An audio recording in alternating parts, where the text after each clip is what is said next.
मिट्टी में जब तुम खाद देते हो, उसमें से आधे से ज्यादा खाद फसल सोख नहीं पाती है।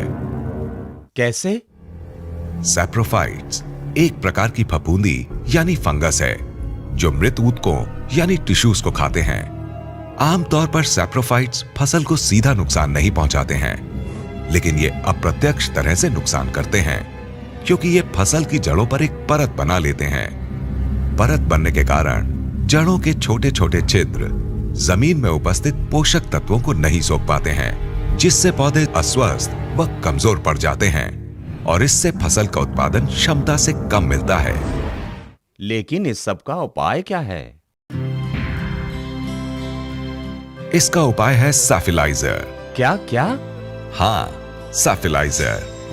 ये जड़ों को साफ और स्वस्थ रखता है और जड़ों की अवशोषण शक्ति बढ़ाता है और बेहतर उत्पाद की एक अच्छी बुनियाद बनाता है।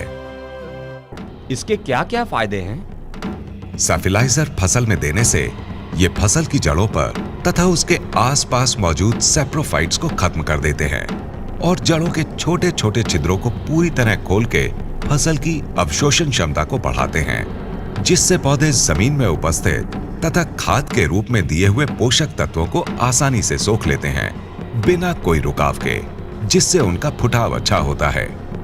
जड़ों की लंबाई भी बढ़ती है तथा पत्तियों की लंबाई और चौड़ाई भी बढ़ती है, जिसके फलस्वरूप पौधों की भोजन बनाने की क्षमता यानी प्रकाश संश्लेषण की क्रिया बढ़ जाती है, जिससे फसल की पैदावार बढ़ जाती है। ज्यादा पैदावार यानी ज्यादा मुनाफा।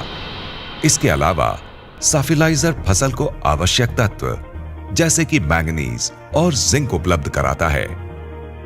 साफिलाइजर प्रयोग की हुई फसल और प्रयोग ना की हुई फसल के बीच में बहुत सारा अंतर देख सकते हैं, जैसे कि साफिलाइजर प्रयोग की हुई फसल में जड़ों की लंबाई ज्यादा होती है और फसल की फुटाव भी ज्यादा होती है तथा पत्तियों की लंबाई और चौड़ाई भी ज्यादा होती है।